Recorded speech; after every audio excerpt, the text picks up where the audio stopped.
Continuando aqui, pessoal, a falar sobre essa questão da morte, né, do pós-vida para os egípcios, como eu disse no slide anterior. Era de extrema importância para eles estar preparado para a morte, tá? Diferentemente do que aconteceu na Mesopotâmia. Os egípcios, eles desenvolveram a técnica da mumificação. Para vocês compreenderem melhor como esse corpo era mumificado, eu quero que vocês assistam esse vídeo, que tá esse linkzinho azul aí para vocês clicarem, tá?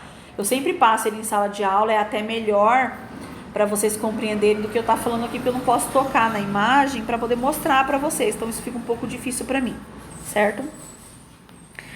O corpo, ele era totalmente preparado. Os egípcios acreditavam que para essa alma continuar existindo no pós-vida, o corpo tinha que estar conservado na terra.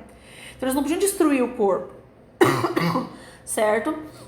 Não podia cremar? Não podia cremar, esse corpo tinha que estar conservado aqui na terra. Para conservar esse corpo, eles desenvolveram essa técnica da mumificação. Assistam e depois comentem para mim o que vocês acharam. O que vocês acharam desse vídeo, porque eu preciso que vocês assistam.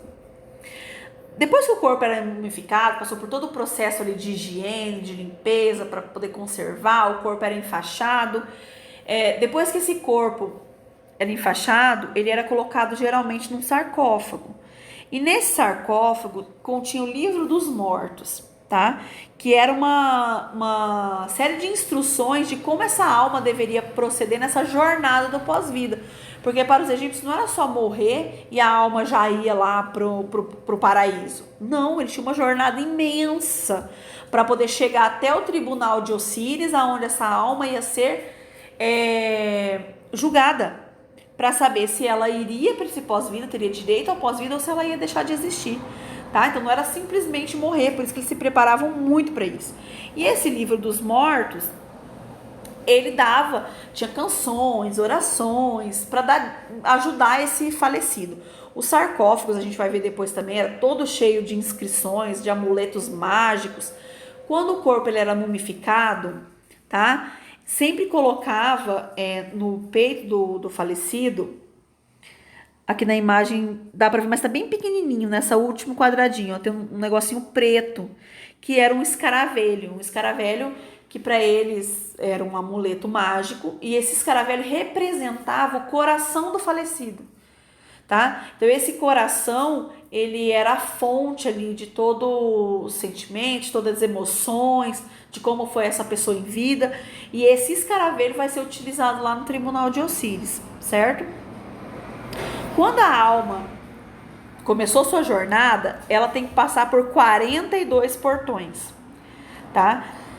42 portões onde ele faz 42 confissões negativas. E é por isso que eu quero que vocês assistam o vídeo ali eu não coloquei o vídeo, que não consegui. Mas tem um vídeo sobre esse livro dos mortos que eu quero que vocês assistam, vou mandar também, tá? Dá para entender melhor. Então a alma passava ali pelo primeiro portão, fazia negativa. Eu não cometi pecados. Se fosse considerar, esses portões eram guardados assim por deuses imensos, deuses assim com nomes terríveis, né? Esmagador de ossos, sabe? Uma série de coisas que amedrontava muito na cultura religiosa egípcia naquela época. Aí ele passou da primeira porta, ele vai para a segunda porta, ó. Eu não assaltei. Se fosse considerado que ele foi puro, que ele falou a verdade, ele passava para a terceira porta e assim por diante, tá? Se, por exemplo, chegasse uma porta lá, vamos supor na 31, eu não realizei julgamentos precipitados, ele faz isso e é considerado que ele mentiu, ele era devorado ali mesmo, ele nem seguia para o tribunal de Osíris. Mas vamos falar de alguém aqui que, por exemplo, conseguiu passar por esses 42 portões, fez essas 42 confissões negativas e conseguiu chegar até o tribunal de Osíris. Esse é um papiro do livro dos mortos que mostra exatamente como era esse tribunal, né? Na cabeça, na concepção deles, como era esse tribunal. Então mostra ali o deus Anubis. Gente, eu sempre quando vou falar desse conteúdo, eu sempre falo sobre os deuses egípcios antes, mas eu acho que vai ficar muito extenso falar sobre isso. Então, mas se vocês tiverem dúvida, vai me perguntando que eu vou esclarecendo para vocês. Esse é o Anubis, que está segurando ali à esquerda, tá vendo? Ele está segurando a mão dessa alma, dessa pessoa que conseguiu passar pelos 42 portões. chegou ali para ser julgado. Tá? O Anubis, ele é o deus da mumificação, ele é o deus que personifica a morte. Ali, o falecido entrega aquele escaravelho. Esse escaravelho dele é colocado de um lado da balança e do outro lado da balança é colocado uma pena de uma deusa chamada Maat, uma deusa que personifica a verdade, a justiça, tá? A balança tinha que ficar equilibrada. Se por acaso a balança do lado do escaravelho pesasse mais do que a da pena, significa que essa pessoa mentiu em vida, que essa pessoa não foi honrada. Então, o que aconteceria com ela? Ela seria devorada por esse monstro. Tá vendo que parece cabeça de crocodilo? Ele é uma mistura de crocodilo, de hipopótamo, avestruz. É o monstro do Nilo. Esse monstro devoraria a alma dessa pessoa cujo coração ele pesou mais, certo? Aqui tem tudo as descrições certinho. Bem no cantinho à direita tem o Osíris, ó, que é ele que fiscaliza, ele que preside todo esse julgamento. Aí nós temos vários deuses ali, o Tote, que é esse com a cabeça da Ibis, né? Que tá anotando o resultado daquela balança, né? Se pesou ou não, se essa pessoa ganhou direito ao pós-vida ou não. Vamos supor que o Anubis chegou, a balança e a pena ficaram equilibradas. Então significa que essa pessoa foi justa na vida dela, foi correta na vida dela, seguiu todos os ensinamentos desses deuses. O que aconteceria com ele? Ele era levado, apresentado ao deus Osíris e ali ele poderia seguir para o pós-vida. Tá?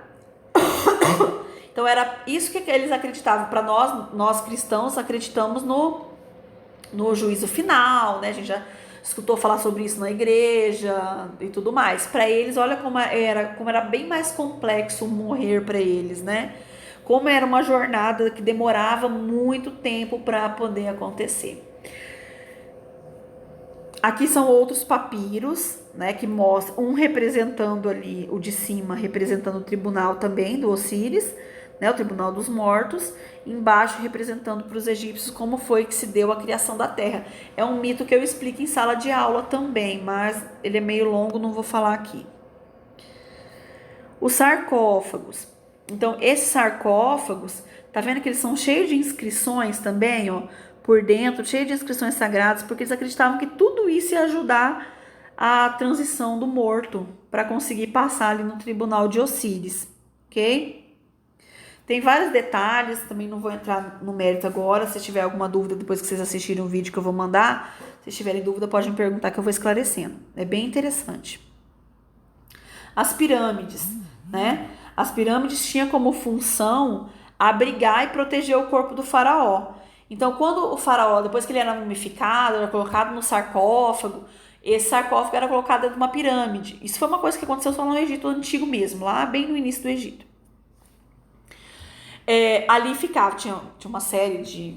Vou até mostrar para vocês aqui, ó. Uma pirâmide por dentro, o esquema de uma das pirâmides por dentro, ó, as partes que ela tem, aonde fica a câmara do rei, aonde era colocado o corpo do faraó, né? Tinha um lugar onde era colocado as riquezas dele também. Então acreditava-se que esse faraó, para desfrutar de uma vida muito boa no paraíso, no pós-vida, né? Ele também precisava ter os seus bens, os seus pertences conservados e guardados.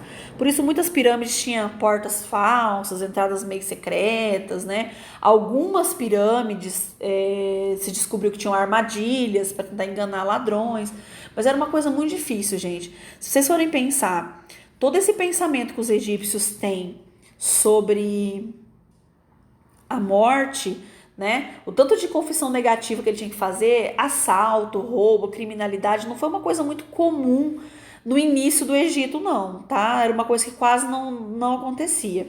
Mas, para evitar ali que saqueadores de outras regiões, principalmente, viessem, eles criavam ali algumas armadilhas, algumas entradas falsas para proteger esse corpo. Ali em cima eu anotei algumas informações sobre essas pirâmides de Gizé, né? Que é a pirâmide de Quéopes, Quéfren e de Miquerinos. Bem interessante também. Tem vários textos sobre isso, tem vídeos sobre essas pirâmides, mas aqui eu não vou me prolongar muito sobre elas. Mas olha a altura delas, né? 146 metros a maior, com 53 mil metros quadrados de área construída. Gigantesca. A Esfinge, ela é até hoje um dos maiores enigmas da história, né? A gente não sabe ao certo o motivo da construção da Esfinge. Existem várias teorias sobre ela. Mas a questão é que olha o tamanho dela, né? O corpo dela, ó. Tem 73 metros e meio, 20 de largura e 6 de altura. As dimensões dela. Então ela é muito... 20 de altura e 6 de largura. Desculpa, tá? A gente falei errado aí. Tem gente que ela tá construída, ela tá à frente das pirâmides, aquelas 3 pirâmides de Gizé ali. As pirâmides estão lá no fundo dela. Uns dizem que ela foi construída para proteger essas pirâmides. Outros dizem que, na verdade, ela nem era com a cabeça de homem, ela era para ser um leão, que era um animal muito temido na savana ali africana, no deserto, etc. Não se sabe ao certo. A questão é que ela é uma construção magnífica, né? E está aberta à visitação até os dias de hoje. Pessoal, hoje eu vou explicar até aqui para vocês, certo? Vou passar algumas atividades agora, vou mandar descrito no grupo. Tem dúvida, vão me tirando, vão me esclarecendo, porque na próxima aula eu vou falar sobre Código de Hammurabi, né? Vou falar sobre a escrita tanto egípcia como Mesopotâmia. Beijinhos.